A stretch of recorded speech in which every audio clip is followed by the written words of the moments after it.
Okay, well, thank you for everyone for showing up on short notice.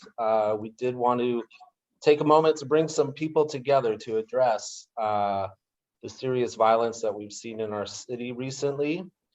And so today we've brought together Mayor Schaaf, Council members Treva, Reid, and Council member Loren Taylor.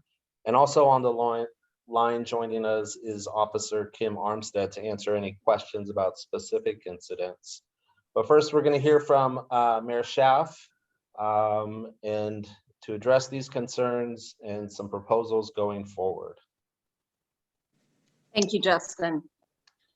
I know I join all Oaklanders in decrying the recent spate of gun violence in our city, the unacceptable and tragic loss of life, especially of innocent children, good Samaritans, and people who had dedicated their professional careers to keeping others safe, as well as supporting a free press.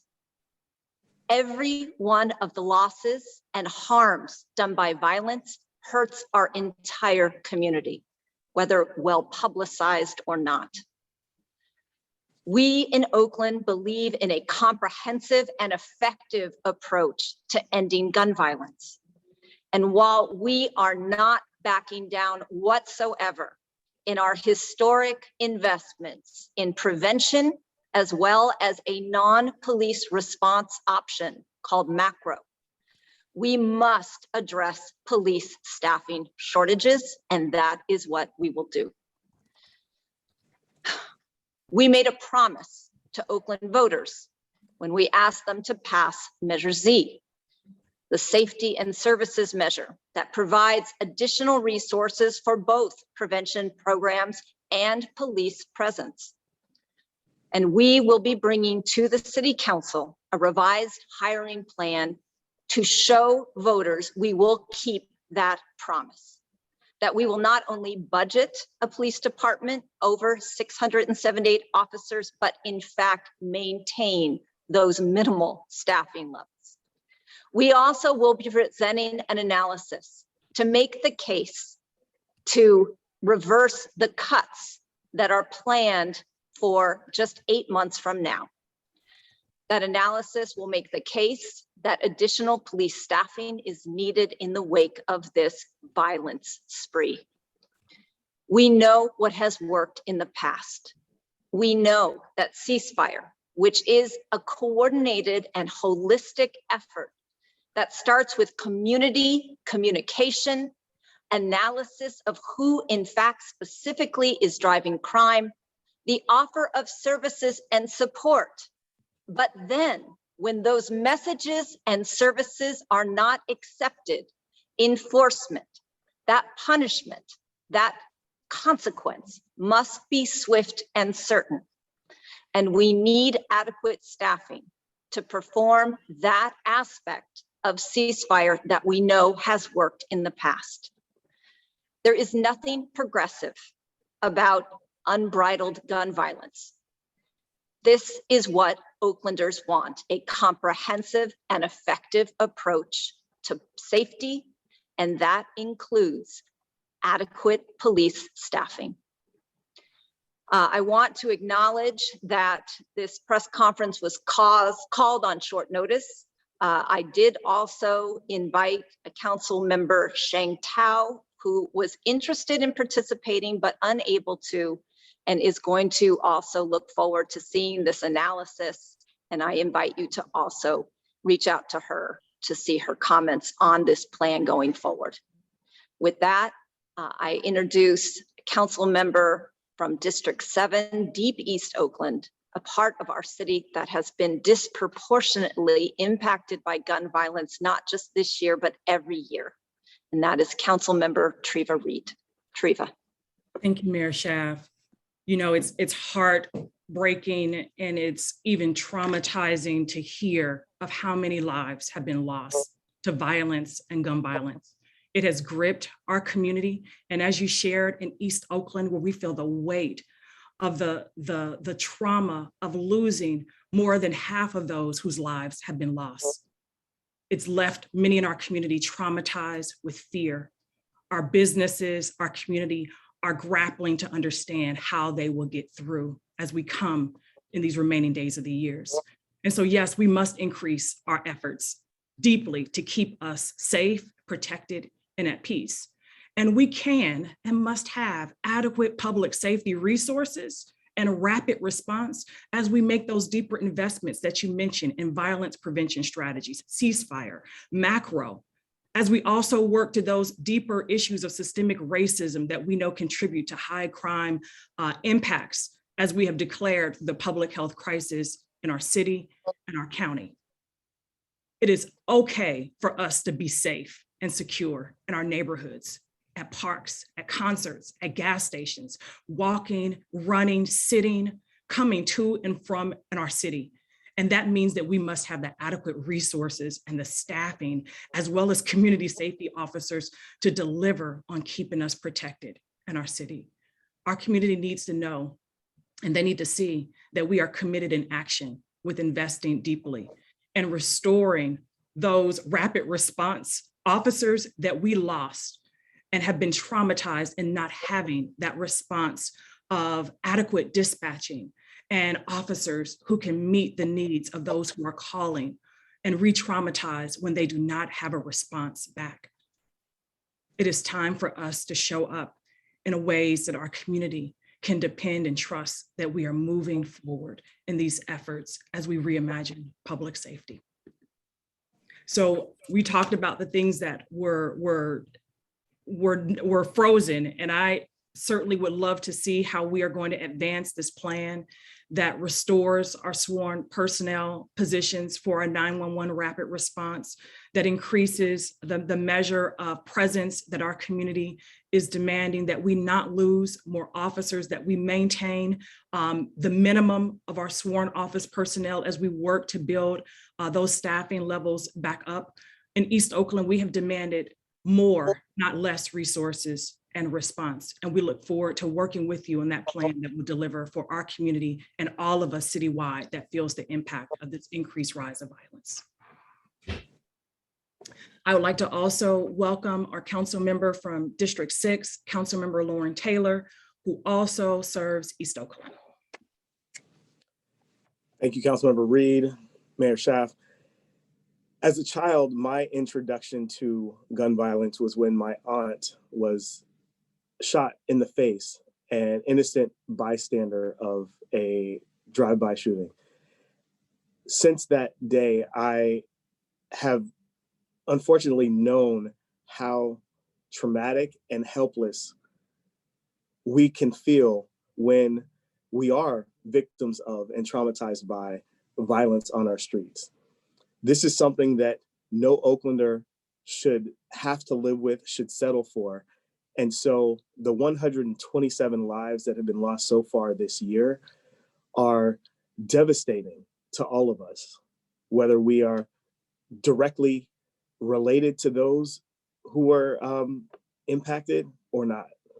And so that's why I'm glad to see more of a groundswell of support for our officers and our resources that will support safer communities, alongside with the investments that we are making to address root causes of violence, the crime that's on our street.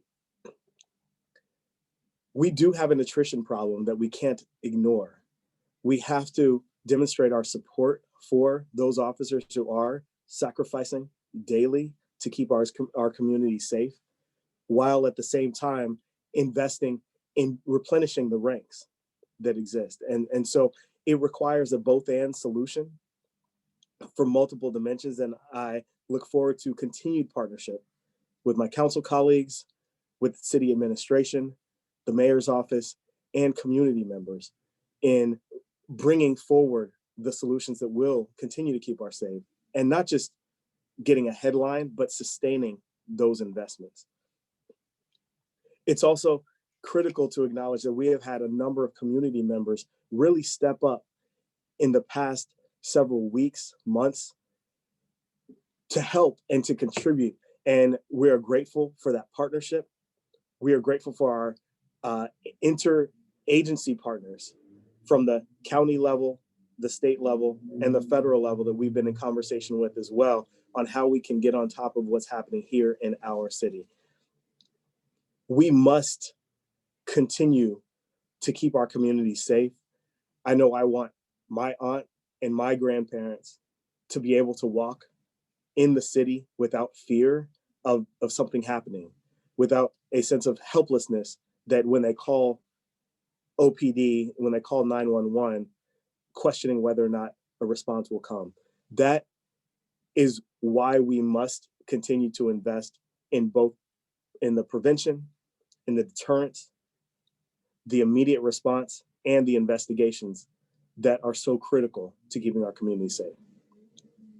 With that, it is my pleasure to continue fighting with you and for you and keeping Oakland safe. And I believe now we have, are we opening it up to questions from the audience?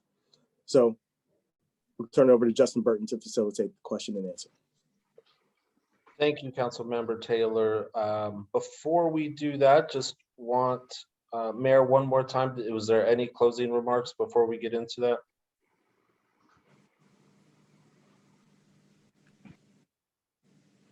Okay.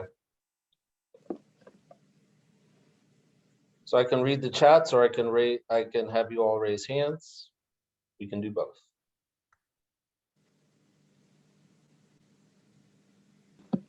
And Justin, we cannot see the chat.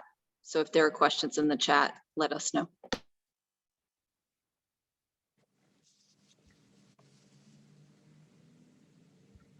Not seeing any so far.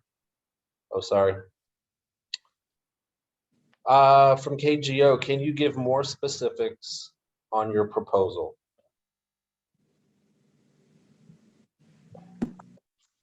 Right now, I've asked the assistant chief to create a revised hiring plan that looks at the new reality of attrition, as well as what realistic numbers are for graduating from our academies. We also have to look at our training division's capacity to run academies. I am pleased to say that we just started a new academy with 38 members in it, and we are about to graduate an academy that is just completing its training. And so we are finding incredible men and women who want to be part of the Oakland Police Department, a department that has been nationally recognized for its successful reforms. Last year, 8 Can't Wait rated Oakland #1 out of every major department in the country for reducing racial disparities in arrests. That is a type of reform and progress that we absolutely intend to continue. But we have to be clear, COVID completely interrupted our training and our recruitment process. We fell behind in what our former hiring plan was, and the attrition rates were much higher than we had anticipated. And that is why a new hiring plan and the resources to fund it are what we will be bringing in front of council. It should be prepared by this Friday.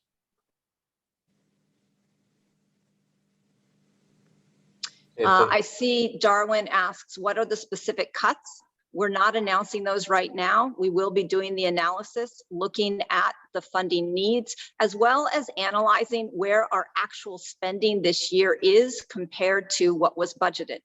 Sometimes delays in hiring or capital projects create savings in a current fiscal year that can be reallocated without cutting other services.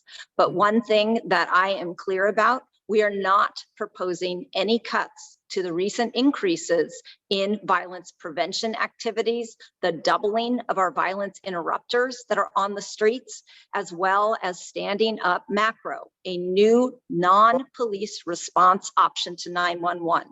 Those services are just as important a part of our comprehensive response for reducing crime, as well as preventing it in the first place. Those investments will absolutely stand, and we will continue to look at ways to increase those investments while we also maintain adequate police staffing.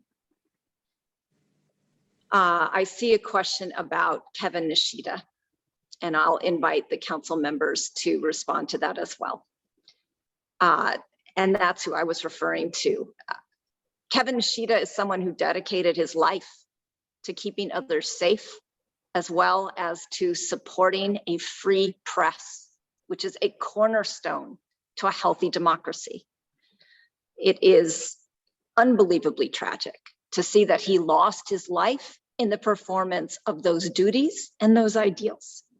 And we just extend our grief to the friends, the family, the huge community that we know loved and benefited from the service of Kevin Shida.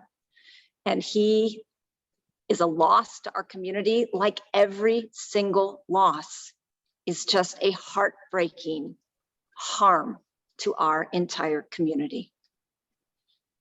I don't know if council members Reid or Taylor want to also provide comments about the loss of Kevin Shida while he was guarding the cameras for KRON TV, and Hazik Manoon. I know you knew him personally.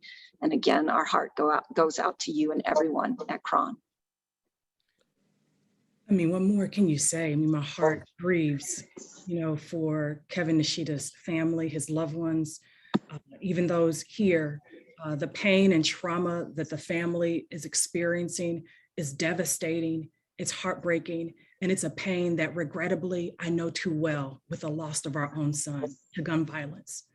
And so he deserves to be alive and to have been working with a sense of protection in this city and not showing up for work with any fear or trepidation of losing his life. No one should. And so that is, it's heartbreaking to process that him showing up, serving, working alongside even partners here, his life was ended in our city to gun violence in the midst of this crisis. And it's just another reminder of how much more intentional we have to be with delivering protection and safety in our community for all of us. Thank you. And I'll just add that I had the opportunity to meet Kevin on several occasions, and it is always a warm, inviting sort of smile that accompanied him. My heart broke when I initially learned of his passing. The pain and the sense of loss, it gets even more pronounced the more I learn about him, his life, his service to Bay Area residents in terms of keeping us safe. And he is not just a number, just not number 126. And none of the victims in our city are just a number. They all have incredible stories, contributions, those who love them and will miss them dearly. And so I extend my heartfelt sympathies and condolences, as well as prayers to his family, all who knew him. And it does give us even more resolve to make sure that we are doing this right and keeping our residents and those who come and visit our city safe. Thank you. I see a request for some more details about the victim who lost his life last night on Grand Avenue. I know we have a PIO from OPD. Would you like to give some more details on that, if that's okay, Justin? Yes, please, Officer. Great, thank you. Thank you for having me, and hello to everyone. Yes, tragically yesterday, we lost another individual to homicide in the 600 block of Grand Avenue. Just before 3:30 p.m., the victim interrupted a auto robbery in progress and was shot by the passenger in the suspect vehicle. We do know that the suspect vehicle is a Toyota RAV4 black in color, and we'll be pushing out a photo of this vehicle within the next day or so. And we're asking anyone with information regarding this incident to please contact OPD's homicide section at area code 510-238-3821. I do want to remind everyone that Crime Stoppers of Oakland, as well as the Oakland Police Department, are offering a reward in this case of up to $10,000 leading to the arrest of the individual or individuals responsible for this crime. I'll also add that tomorrow, Chief Armstrong will be holding a news conference at 11 a.m. and will be able to provide additional information. Thank you so much. Rob Fisher, you asked for some more specifics on the proposal. On Friday, we'll be proposing at least one additional academy and an actual amendment to the budget to ensure that that academy is in fact locked in. And as we reanalyze the hiring plan with that and possibly another academy, we will also be proposing some cancellation of the cuts that are proposed to begin in July of 2023. Right now, the City Council passed a budget, and I may add that Council members Taylor and Reid voted against that budget. But that budget currently freezes an additional 50 positions in the police department starting July 1st in 2022. And we will be proposing that we cancel some of those cuts. And we will get you the specific numbers and the funding proposal by Friday.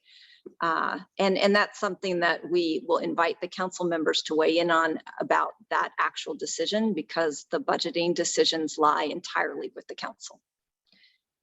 I see we have a request to get the recording to the Post, which we will do, and a recognition that Ron Dellums, when he was mayor, got police staffing up to 811 officers. So it can be done. It was done by Mayor Dellums, who during his time in office saw a reduction in homicides and gun violence. That was concurrent with that increased staffing.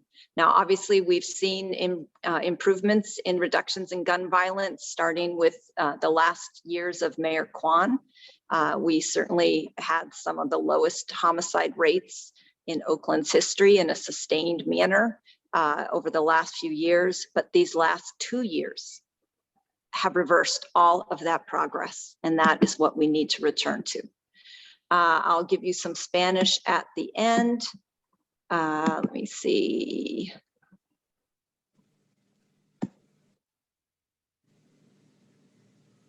Does anyone have any thoughts on why the past couple of weeks have been so problematic? What do you say to those who might be feeling a little uneasy in the short term? And I also saw, I also saw a question about zero bail, and I will probably combine my answer to those two questions. And if the council members want to weigh in on this, that is also, please do. The holidays are a time of year that we often see some increases in crime, but we do have a perfect storm of bad outcomes. The lowest police staffing that we've had for more than a decade, combined with the after effect of pandemic interruptions to our criminal justice system. I do want to call into attention the change in bail policies. And we believe that that change is not giving sufficient weight in its consideration to gun-related crimes. The traditional risk assessment that is being used weights heavily drug offenses, other types of felonies, but not gun possessions. We have taken an unprecedented number of guns off of the streets, but clearly that is not enough. And I do believe that attention to our bail policies, the speed at which trials are happening, the ability for us to use all of the tools of the ceasefire strategy, which include the threat of punishment if services and compliance with the message of peace and freedom are not taken up. And so those are certainly pieces of this puzzle that we are looking at with a critical eye. And I, for one, am reaching out to our other partners in this criminal justice system to look at how we can all better work together and coordinate our resources to see a more peaceful rest of our year. Treva, Loren, anything to add? If I can weigh in, we absolutely need to have a bail system that makes sense.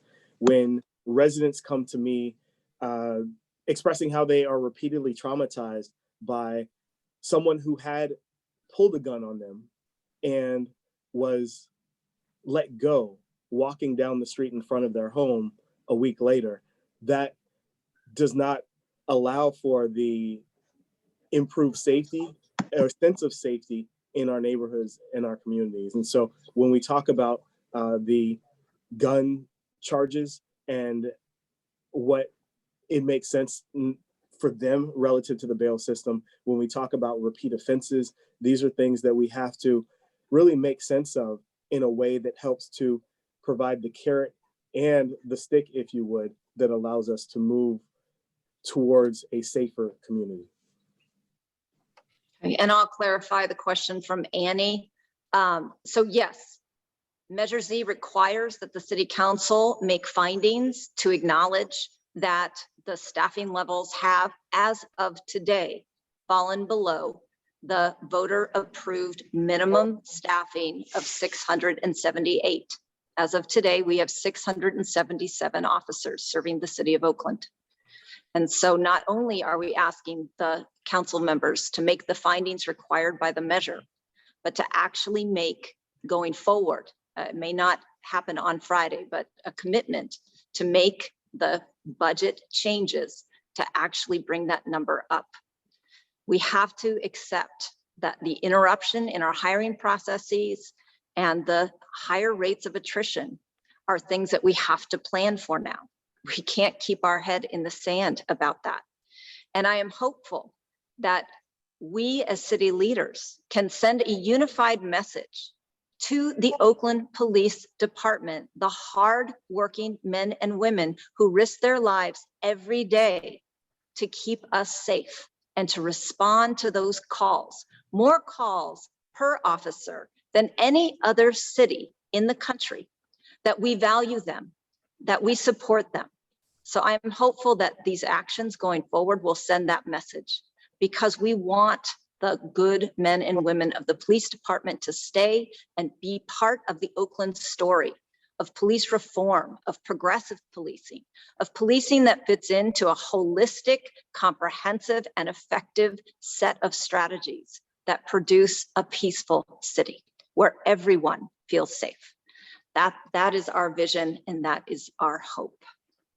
I would just, Eva, I'm sorry, yeah. No, I would echo that. You know, we have to invest in this public safety system. Yes, we need to transform our public safety system, and we are working to do that. And we have Chief Armstrong, who is there working with us to ensure that accountability. And we have to ensure that as we hear that we are at 677 officers, we need a turnaround quickly.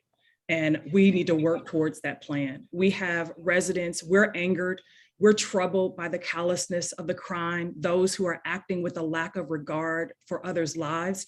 They do not believe that we will hold them accountable to their lawlessness as they increase crime throughout the city and come into our city committing these crimes. It is true that we do not have enough of those who are engaged in the cyclical gang and group and retaliatory gun violence, accepting the services for life coaching and services to get connected to other resources and jobs and workforce readiness programs and housing. And so we've got to look at the balanced approach and plan to ensuring that we deliver the response that our community demands and deserves, while we work to more intentionally invest in these opportunities to reach those and to turn around those who are committing these crimes from that path of violence and ultimately, certainly into the court system. And so I support just the comments that have been made around the bail system. When those who are committing crime realize there's no accountability at our level on the streets, nor at the court system, we are seeing that dangerous rise of destruction before us, and that has to stop. And I'm going to quickly say something in Spanish, and then I am late for my 1:15. If you all want to remain on, you can, but estos muertos de violencia son inaceptables, son trágicos, y como los líderes de esta ciudad, estamos aquí juntos para decir que juntos podemos hacer esta ciudad más segura. Y primeramente, empieza con más policía. Inmediatamente va a preguntar a el concilio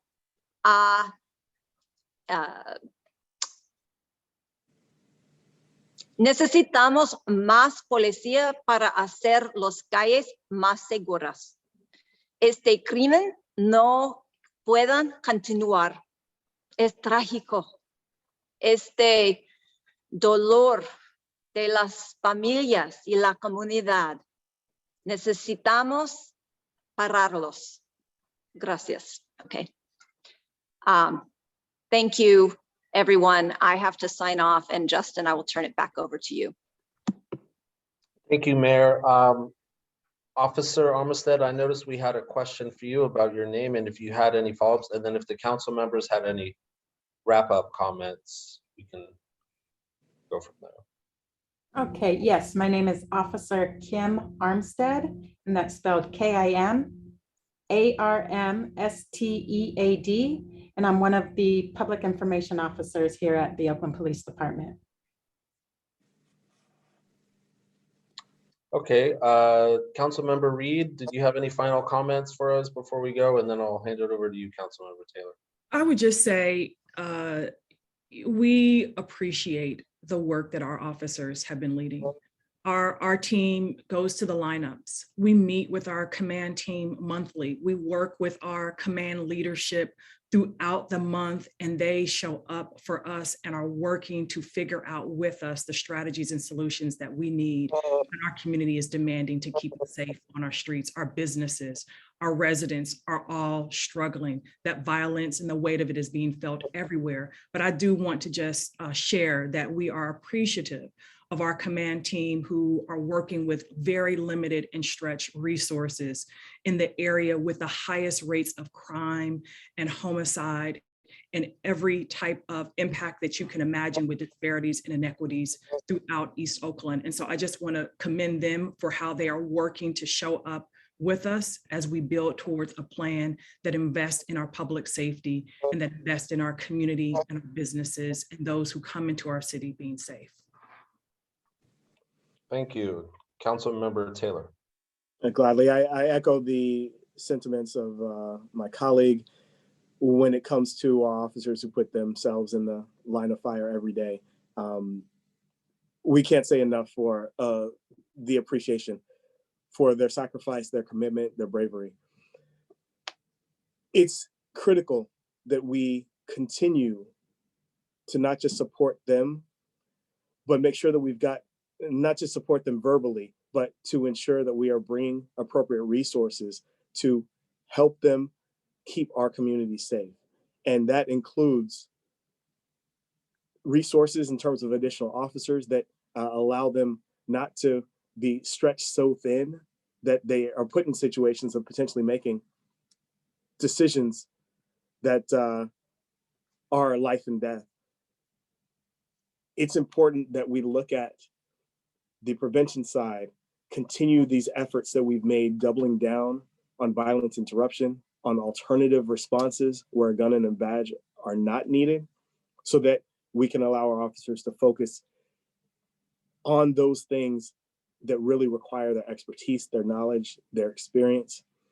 Also, and I will reiterate as one of the things from my public safety call to action is we do need to make sure that we are adequately investing into the investigations unit to make sure that we are increasing our clearance rates. That's part of the criminal justice system that demonstrates that you can't just come into our city and do what you want and get away with it. That there are repercussions for these actions when you put Oaklanders in harm's way. And that's why we're here. I'm grateful for those who joined this conversation, those who are advocating fiercely outside of this Zoom room for the work that we're trying to do to keep our community safe. Thank you. Well, thank you, council members, and thank you, members of the media. We did record this. we're happy to share that link as soon as it downloads. It'll take us a couple minutes. And if you have any follow-up questions, please feel free to reach out by email. All right. Have a great day. Thank you, Justin. Thank you so much, Justin.